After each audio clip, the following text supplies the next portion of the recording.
Satoru Gojo, um homem que quando nasceu desequilibrou o mundo Jujutsu, fazendo com que as maldições nascessem mais fortes, como por exemplo o Mahito, que nasceu do sentimento de ódio e do medo das pessoas. Satoru Gojo é um homem com peculiaridades que são vistas apenas a cada 400 anos. Isso porque ele nasceu com ambas as habilidades, 6 olhos e o ilimitado. E apenas com isso, o mundo Jujutsu já sabia que ele seria o mais forte daquela era.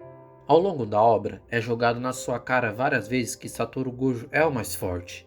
E isso faz com que o espectador pense que assim que ele chegar a uma batalha para ajudar contra um inimigo, nós sabemos que ele vai ganhar. Foi assim contra o Jogo, foi assim contra as maldições na invasão da escola Jujutsu, e em Shibuya, em parte, só não foi pior porque ele conseguiu parar temporariamente os humanos transfigurados de continuar matando civis. Senão, os outros grupos teriam que se dividir ainda mais para ir até onde o Gojo estava, fazendo com que o poder de grupo se deteriorasse ainda mais. Só que uma coisa que eu vejo pouca gente comentando é que Satoru Gojo é um personagem com um arquétipo desconstruído. Sim, ele é o mais forte, mas quantos conflitos ele venceu objetivamente falando? Então vamos voltar desde a infância de Satoru Gojo. Assim como dito na obra, assim que ele nasceu, ele já foi classificado como o mais forte, e isso fez o personagem carregar um peso, um fardo já desde criança. Mas sendo rotulado como tal, há crianças que na mesma idade que ele ou outras pessoas mais velhas ou mais novas, que se aproximariam e fariam amizade com ele, certo? Bem, nunca foi mostrado na obra a infância de Satoru Gojo. Sim, foi mostrado o passado dele na Academia Jujutsu como aluno, mas nunca realmente foi mostrado o passado anterior a isso. Há alguns flashbacks aqui e ali, mas são de apenas alguns segundos, e é mais o flashback do Fushiguro Toji do que o próprio Satoru Gojo em si. Então, podemos teorizar aqui. Baseado no comportamento dele na época da Academia Jujutsu, em que ele ainda era um adolescente, ele só considerava o Suguru Geto como seu amigo, alguém tão fortemente igual a ele.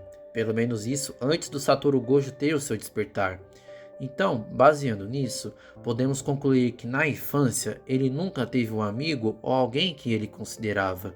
Então já podemos considerar isso uma derrota, mas não uma derrota física ou uma derrota objetiva, mas sim uma derrota de perda, a perda de uma infância normal. Ele teve uma infância solitária. Desde o seu nascimento, ele já foi amaldiçoado a nunca ter uma vida normal, pois como alguém poderia ter uma vida normal, sendo que na infância já tentaram colocar um prêmio pela morte dele? Agora vamos avançar e ir para o arco do inventário oculto. De forma resumida, o objetivo dele e de Suguru Geto na missão era proteger e trazer a Riko até a escola Jujutsu para se infundir com o Tengen. No entanto, ele sofreu uma derrota em dobro. Sim, ele ganhou a luta contra o Toji, mas antes disso, a Rika foi morta pelo Toji e no final disso tudo, ele perdeu o Geto que começou a trilhar um caminho sombrio e que quase uma década depois foi finalizado pelas próprias mãos de Satoru Gojo. Avançando ainda mais um pouco no tempo, temos a luta contra o Jogo, que na verdade era mais uma aula para o Itadori, mas deixando isso de lado.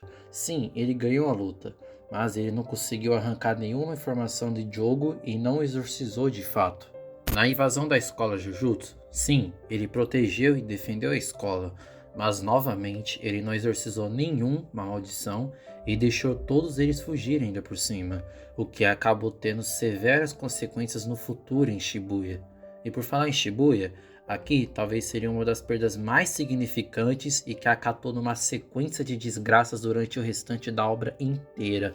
Sim, ele conseguiu acabar com os humanos transfigurados, que reduziu mais o peso para os outros feiticeiros, mas ele foi selado e só seria solto um mês depois.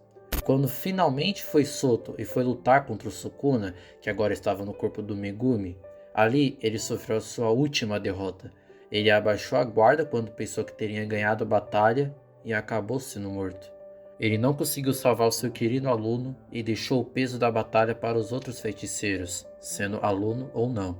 Os outros que vieram lutar contra o Sukuna depois, com perdas e preços a serem pagos, conseguiram derrotar o Sukuna definitivamente. Feiticeiros que eram aliados, amigos, que estavam do mesmo lado de Satoru Gojo naquele momento. Conseguiram entender agora?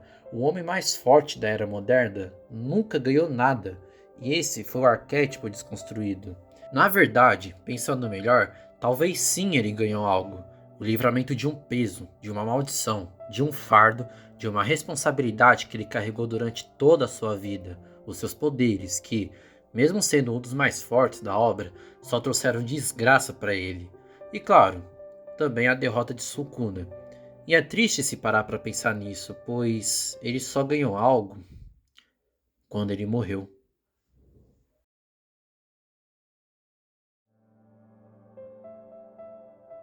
E esse foi o vídeo. Espero que tenham gostado e até a próxima.